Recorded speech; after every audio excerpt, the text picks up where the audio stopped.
네, 여러분 안녕하십니까? 말코쌤 인사드리겠습니다. 네, 오늘은 여러분들과 함께 어떤 말씀을 드리고자 하느냐 하면은 건강하게 늙는 사람, 그리고 또 한쪽은 급속히 늙는 사람. 네, 우리가 나이를 먹어가면서 안 늙을 수가 없죠. 네, 조금씩 노쇠해 갑니다. 그러나 어떠한 속도로 나이를 먹어가느냐, 나이를 들어가느냐, 이거에 따라서 모양새가, 결과가 아주 틀려집니다. 네, 오늘은 건강하게 늙는 사람이 있고 급속히 건강이 나빠져서 늙는 사람을 가지고 말씀을 드리도록 하겠습니다. 네, 잠시 후에 뵙겠습니다. 네, 똑같이 70이 넘은 친구들인데 어떤 사람은 산에 오르고 어떤 사람은 병원 침대에 누워 있어야만 하는가? 네, 그렇습니다. 제 동창들도 친구들도 나이가 이제 70이 넘어서 70 한둘 셋 이렇게 되다 보니까 아주 건강에 살아가는 사람이 있는 건 반면에 요양원에 가 있는 친구도 있고요, 거동을 못하는 친구도 있고요, 아주 여러 가지로 지금 되어 있더라고요. 진짜 몹쓸 병에 들어가지고 여러분 폐암, 그 다음에 파킨슨병, 뇌졸중으로 쓰러지거나 아주 이런 병에 걸리면 머리 아프잖아요. 그야말로 죽음을 앞둔 병이라고 할 수 있을 정도로 어려운 병입니다. 그래서 똑같이 70줄에 들어섰는데 어떤 사람은 건강하게 살아가고 어떤 사람은 병원 침대 신세를 지고 있더라. 어디에 원인이 있는가? 지금부터 여러분들과 함께 하나하나 한번 체크를 해보겠습니다. 네, 이 사람들은 운동 습관이 다릅니다. 네, 건강하게 늙어가는 사람들은 꾸준한 걷기 운동, 꾸준한 운동을 했어요. 밥 먹는 거와 같이 밥 먹는 것만큼 철저하게 운동하는 것을 챙겼다 이겁니다. 그리고 근력 운동, 여러분 아령을 든다거나 역기를 한다거나 이 근력 운동이잖아요. 이 근력 운동은 연세 많으신 분들은 넘어지지 않기 위해서, 몸의 근력을 유지하기 위해서 근력 운동을 한다 이겁니다. 유산소 운동을 열심히 해줌으로 해서 뇌로 올라가는 혈류량의 피에 산소가 많이 섞여 있는 이 피가 올라감으로 해서 치매도 예방할 수 있고 그렇습니다. 그러나 활동량이 없는 생활을 합니다. 이 빨리 늙어가는 사람들은요. 네, 그래서 방에 틀어박혀가지고 TV만 보고, 안에 그놈의 TV는 누가 떠갈까봐 맨날 TV나 보고 앉았고, 그런 식으로 세상을 살아가면 안 된다 이런 말씀을 드리는 겁니다. 네. 그리고 주로 정적인 사람, 움직임을 싫어하는 사람들이 병에 걸려요. 네, 일례를 드리겠습니다. 제가 고등학교를 서울에 69년도에 제가 서울에 이제 중학교 졸업하고 올라와가지고 서울 왕십리 신당동에 있는 H09 를 졸업을 했는데, 그 당시에만 하더라도 자동차가 많이 없던 시절이라 청량리에 가서 그 천마산행 열차에 몸을 싣고 그냥 놀기도 하고 막 노래도 부르고 갔는데, 그때 이렇게 가만히 제가 기억을 해보면은요, 천마산은 이쪽 평내로도 올라가고 마석으로도 올라가고 평내로 올라갔다가 마석으로 내려오기도 하고 이렇습니다.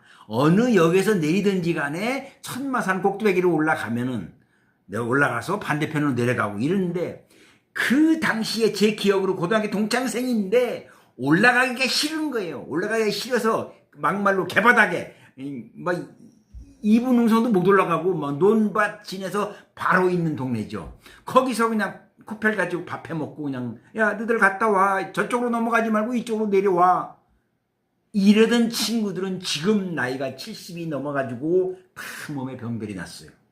움직이기 싫어했던 사람들. 네, 제 기억으로 봐서 그래요. 길을 쓰고라도 천마산 꼭두배기로 올라가서 내려왔던 사람들은 건강하게 지금 살고 있는데, 아이고 올라가기 싫다요. 안 올라가. 움직이기 싫은 그때부터가 몸에 이상이 이렇게 습성이 달라지는 거죠. 네, 그리고 운동 습관을 철저하게 가졌다. 운동을 해줬다. 몸을 밥 먹는 것만큼 운동을 했다. 이러한 사람들이 특징이 있고요. 두 번째는 식습관이 다르다. 이거 식습관. 네. 식습관에는 남자들이 이 술 먹는 것도 포함이 됩니다. 네. 술 먹는 거. 네. 술자리에서 안주는 찍어도 안 보는 친구가 있어요. 안주 먹어라 그러면 그냥 들었다 놔요. 그래서 제가 말꼬가 쌤이 항상 주장하는 건 술이 3단이면 안주는 8단을 해서 먹어라. 그래야 몸이 망가지지 않고 술을 몸에서 받아줘가지고 건강을 유지한다. 네, 그렇습니다. 그리고 단백질 섭취, 근육량을 유지하기 위해서는 단백질을 많이 먹어야죠. 이 말꼬쌤도 하루에 삶은 계란 2-3개는 꼭 먹습니다. 챙겨서. 네. 그리고 채소, 녹황색 채소라고 그러죠. 채소, 당근, 녹색 이것들요. 그 다음에 이거는 면역력을 증가시켜 주고 몸에는 외부로부터 침입되는 병균 이런 것들을 막아낼 수 있는 이 면역력이라고 하잖아요. 네, 그래서 항암 효과도 있고요. 이 녹황색 채소를 먹어주면서. 그러나 이 급속히 늙어가는 사람들의 특징은 가공식품을 주로 먹더라고요. 가공식품 중에서도 라면, 떡, 그 다음에 무슨 과자, 비스켓, 그 다음에 햄, 소세지 이런 걸 좋아하고 먹는 습관도 다르더라고요. 네, 앞에서 말씀드린 대로 음주 습관, 술자리 가서는 적당량이 되면 스스로 술을 절제할 줄 알아야 되는 그런 습성. 예. 저 말고생 같은 경우는 술을 먹다가 오늘은 여기까지 먹어야 되겠다 그러면 스스로 술 문을 닫아버려요. 부어도 안 먹을 정도로. 네.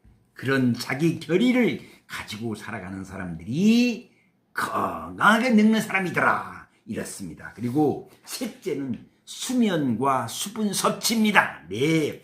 규칙적인 숙면을 취해줘야만이 이 재생산 에너지가 이렇게 쉬었다가 다시 그 다음날 활동을 하면은 제대로 활동을 할 수가 있는 겁니다. 그리고 물을 자주 마셔줘라. 물, 네. 하루에 2리터의 신선한 물, 정제된 물을 먹으라고 그러잖아요. 근데 이 급속히 늙어가는 사람들은 불면과 탈수, 얘는 무슨 캔 커피니, 그 다음에 이 마트에서 파는 음료수 이런 걸 포금을 하고 코카콜라니 이런 거잖아요. 콜라를 언제 먹어봤는지도 모르겠어요. 그런 건 안 좋다 이런 말씀이고, 네 번째로 말씀을 드리고 싶은 것은 사회적 관계를 말씀을 드립니다. 건강하게 늙는 사람들을 보면요, 바빠요. 이 사람 만나고 저 사람 만나고 어디도 가고 뭐 또 해야 되고 시간이 스케줄이 짜져 있어가지고 그 당신의 스케줄에 따라서 움직여주지요. 네. 그래서 사람들과 소통을 잘하고 잘 어울린다 이겁니다. 활동적이고 적극적이다. 민기적 이러지 않고 그냥 그때 즉시 판단해서 결정을 해가지고 밀어붙이고 가고 이런 적극적이죠. 그러나 급속히 늙어가는 사람들은 어떠한 특징이 있느냐? 고립, 혼자요. 그야말로 소리터리맨이 외로움에 시달리고요. 나홀로 생활하는 것을 즐겨하더라. 그렇습니다. 네, 그렇게 하면 안 돼. 사회성이 바로 왕성한 삶의 그 모습과 직결되는 거라고 할 수 있잖아요. 그리고 마지막으로 이제 5번째입니다. 5번째는 이 컨트롤 타워 뇌 건강을 위해서 이 뇌 건강 습관이 다르더라 이거예요. 건강하게 사는 사람과 급속히 늙어가는 사람들은 다르더라. 이 건강하게 사는 사람들은 늘 무언가에 하려고 하고 취미 생활, 그 다음에 손에서 책이 떠나지 않아요. 네. 열심히. 그래서 이 뇌로 하여금 새로운 걸 자꾸 접하게 해줌으로 해서 뇌도 일을 하게끔 해줘야 되는데 맨날 멍청하게 텔레비나 보고 앉았고 남이 만들어 놓은 걸 가지고 허허시시 그리고 때 되면 웃고 그 다음에 울고 그 다음에 잠자고 밥 먹고, 저는 이거는 아니라고 생각을 합니다. 그래서 건강하게 늙어가는 사람들은 열심히 자기 개발을 하고 열심히 공부를 하고 자기 목표와 꿈이 있어가지고 그 꿈의 성취를 위해서 달려간다 이겁니다. 네. 공부의 끈을 놓지 않고 살아온 사람들이 건강하게 살더라 이겁니다. 그리고 급속히 늙어가는 사람들은 어떠한 특징이 있느냐? 말씀드린 대로 TV 앞에서 떨어지를 몰라요. 뭐가 뭘 주는지도 무전 TV를 잘 안 보니까. 그래서 말씀드린 대로 이렇게 하면 안 된다. 이 뇌가 건강하고 새로운 것이 자꾸 들어가고 인풋가 자꾸 들어감으로 해서 좋은 것이 빠져나오고 이럽니다. 이 말고생같이 열심히 유튜브에 도전장을 내고 그걸 위해서 그 목표를 달성하기 위해서 자기 일을 열심히 단련하는 이러한 생활을 하면은 얼마나 좋겠습니까? 건강하게 늙는 사람 중에 들어가는 겁니다. 네. 어느 누구든지 이 틀 속에서 빠져나올 수가 없죠. 조금씩 한 발짝 그 늙는 속도는 다르지만은 늙는 모양은 다르지만은 조금씩 늙어갑니다. 네. 그래서 여러분들은 어떤 쪽을 선택하고 계시겠습니까? 어떤 쪽을 선호하고 계십니까? 네. 70세 이후의 인생은 습관 하나가 그 사람의 운명, 그 사람의 미래 모든 걸 다 바꿔놓습니다. 그래서 지금부터 여러분 바꿀 수가 있습니다. 네, 하나하나 목표를 설정해 놓고 그걸 실천해 가신다면은 여러분들은 건강하게 아주 우아하게 그리고 존경스럽게 그리고 점잖게 이렇게 늙어가실 수가 있을 겁니다. 그 첫 번째는 운동을 그야말로 규칙적으로 해주셔라. 적당히 시간 나면은 무슨 동네 산책이나 그런 정도가 아니고요. 규칙적으로 시간을 정해놓고 그야말로 등에 땀이 촉촉이 날 때까지 해주셔라 이겁니다. 네, 운동을 규칙적으로 해줘라. 네, 스쿼트 운동, 계단 오르기 운동 얼마나 좋습니까? 그걸 해주셔라 이겁니다. 그리고 두 번째로는 열심히 공부의 끈을 놓지 않고 생활하기. 네, 책을 보라 이겁니다. 책 속에 미래가 있고 책 속에서 먼저 살아갔던 사람들의 지혜가 녹아있는 게 책 있잖아요. 그걸 접함으로 해서 새로운 정보도 얻을 수 있고 내가 무엇을 해야 되겠다는 결심도 할 수 있고 내가 미래에 무엇을 이루어야 되겠다는 꿈도 꿀 수 있고 그 꿈을 향해서 지금 현재 열심히 움직일 수 있는 바탕을 마련할 수 있다. 이게 책을 봄으로 해서 그렇습니다. 네. 그래서 두 번째는 책을 열심히 보셔라. 그리고 세 번째는 집에서 텔레비나 보고 계시지 마시고 밖에 나가셔서 이 사람도 만나고 저 사람도 만나고 노인센터, 문화센터에 가가지고 이런 커리큘럼이 여러 개가 잘 돼 있잖아요. 그걸 하셔라. 바둑도 두시고 장기도 두시고 댄스도 배우시고 일본어도 배우고 중국어도 배우고 이렇게 열심히 적극적으로 살아가시면 여러분들은 건강한 모습으로 늙어가는 나의 모습을 발견하실 수가 있을 겁니다. 급속히 늙어가는 쪽의 사람으로 들어가지 마시고 아주 우아하게 멋지게 훌륭하게 이런 모습으로 노년을 맞이하시기를 바라겠습니다. 네, 오늘 준비는 여기까지고요. 여러분 이 말꽃쌤이 아주 좋은 영상을 만들어서 여러분을 만드는데 구독, 좋아요는 큰 힘이 됩니다. 네, 오늘 준비 여기까지입니다. 건강하십시오. 고맙습니다.